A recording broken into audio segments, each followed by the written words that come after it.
Entonces, para mí, esa es un poco la señal, es lo más cerca que puedo llegar a un consejo de lo que pasa en mi cabeza, me refiero, es la señal de que quizás ya estoy empezando a estar preparado para hablar, ¿sabes? Ujú. Mi pregunta es, ¿cuánto tiempo consideras estar en listening antes de pasar a speaking? Mm. Muy interesante y muy complicada. Desde mi punto de vista, depende de muchas cosas. Lo primero, y, o sea, yo estoy haciendo ahora el experimento con el alemán, que he comentado un par de ocasiones, y llevo unas 800, sí, como unas 800 horas de exposición al idioma y todavía no he comenzado a intentar hablar, ¿vale? Nuevamente, porque obviamente vivo en Polonia, no vivo en Alemania, no tengo la necesidad urgente de hacerlo. Y hay diferencias entre idiomas, por supuesto, porque ahora comparo un poco con el caso del italiano, por ejemplo, que también medí el número de horas necesarias, pero en el caso del alemán, ahora estoy empezando a notar como que es una sensación que es difícil de explicar, lo he comentado en varias ocasiones, como que las palabras empiezan a aparecer en mi cabeza, como que empiezo a Ujú. construir frases en mi cabeza sin darme cuenta, sin hacerlo conscientemente, ¿sabes? Sin O querer, ¿no? exacto, exacto. Como, como a veces estoy escuchando un podcast o viendo un vídeo y dependiendo de la conversación, hay veces que me sale decir la respuesta en mi mente de lo que la otra persona va a decir. Ujú. Cosas sencillas al principio, como yo qué sé, si dice gracias, de nada, pues no sé. O pues en alemán, por ejemplo, no sé, si hay una pregunta que es así como sorprendente para la otra persona, va a decir, ¿wie bitte? Como, ¿cómo? ¿Sabes? ¿Cómo? ¿Cómo? Ajá, ajá. Es como que me viene a la cabeza, digo, ya verás cómo dice eso. Y la otra persona lo dice, ¿sabes? Como que empiezan a aparecer. Entonces, para mí, esa es un poco la señal, es lo más cerca que puedo llegar a un consejo de lo que pasa en mi cabeza, me refiero, es la señal de que quizás ya estoy empezando a estar preparado para hablar, ¿sabes? Ujú. Porque en general yo creo sobre todo en el input como el origen del aprendizaje del idioma, lo que nos va a ayudar a seguir mejorando, etcétera. Pero sí que es cierto que llega un momento en el que, o sea, como que nunca te vas a sentir preparado al 100%, eso está claro. Ujú. Entonces, claro, la pregunta de Antonio, ¿en qué momento pasas a comenzar a hablar, no? Lo mejor que se me ocurre a mí es eso. O sea, esos momentos en los que empiezan a aparecer las palabras en tu cabeza, como que sientes, a veces estoy por casa y me empiezo a imaginar conversaciones en alemán. Nuevamente, sin querer, como tú dices, sin hacer el esfuerzo consciente de no, me voy a sentar para pensar en alemán. No, me sale. Ujú. Entonces, es como el indicio que me lleva a pensar que ya estoy empezando a estar preparado. En cuanto al número de horas, que creo que lo comentábamos, bueno, en cuanto al número de horas, claro, en este caso en alemán son 800. Recuerdo en mi caso con italiano que fue un poco por encima de 500 cuando ya me sentía como que podía empezar a entablar conversaciones. Obviamente, en ambos casos con un margen de mejora increíble, o sea, que eso que quede claro. Pero hablo de ese momento de cómo decido cuándo pasar a empezar a hablar. No sé si tienes alguna idea similar, alguna experiencia diferente o cuál es tu opinión. Ujú.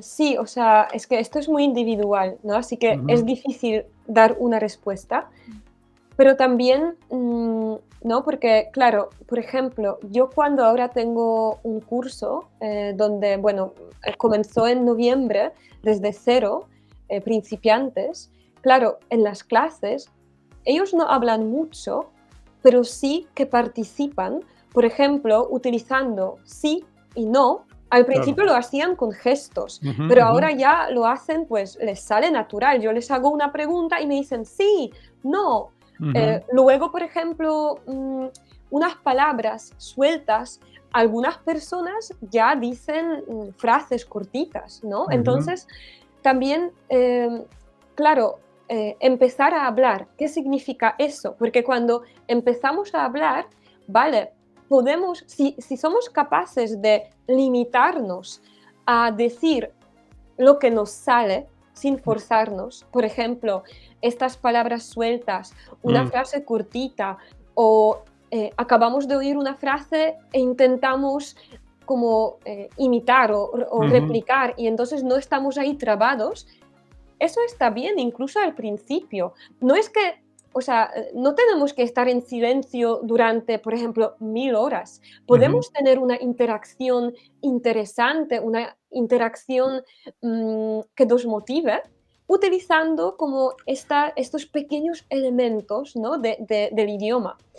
Creo que lo que importa es no forzarlo, no intentar, por ejemplo, contar una historia de tu pasado cuando tenías 20 años y estabas en claro, la universidad, cuando llevas, por ejemplo, poco tiempo y realmente es que no lo puedes decir, porque ahí te bloqueas, te ujú, frustras y ujú, también bloqueas este proceso natural de primero escuchar, integrar y que el cerebro lo ponga en el mapa, por ujú, decirlo de ujú. una manera, Sí, sí. porque lo bloqueas, o sea, lo cortas.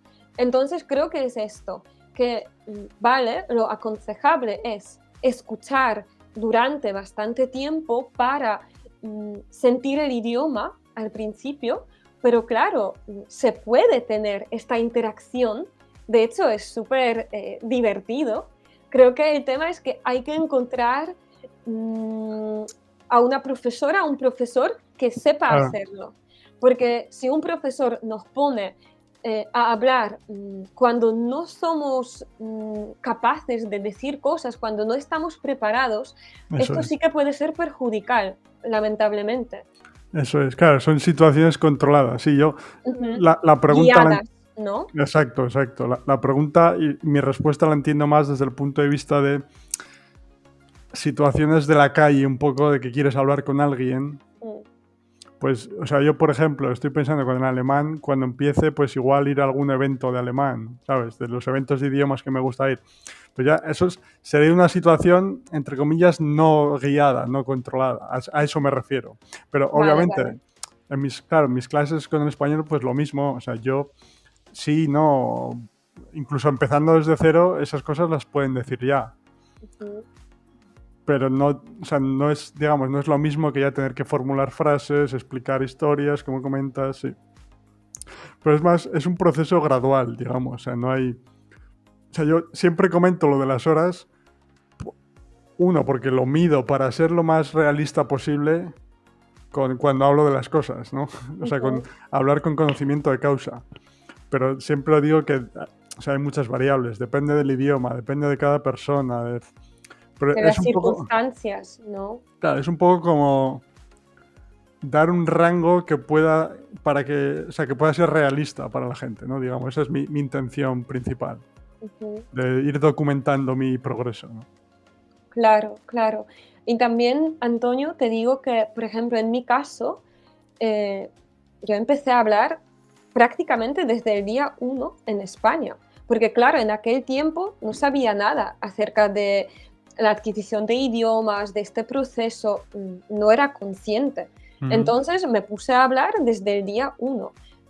Evidentemente, al principio también eran palabras sueltas, frases muy cortas, y bueno, no sé si fue lo mejor, porque claro, ya no puedo cambiar el pasado, claro, pero bueno, también mis circunstancias, bueno, estaba en España, tenía que comunicarme con la gente, también claro. quería comunicarme con la gente porque me fascinaba todo lo que me rodeaba. Entonces también, bueno, lo hice por estos motivos, ¿no? Entonces, creo que también depende mucho de la situación de cada uno. Claro, claro, pero no, ese primer día, esos primeros días, no intentabas contar la historia de tu vida. No, no. Es a lo que te ¿Qué va? ¿Qué referías. va? O sea, a lo que te ¿Qué referías, va? que muchas veces es el problema de mucha gente, muchos estudiantes y de muchos cursos también, que Ah, es sí, forzar la producción. Claro, muy temprano. eso es, eso es.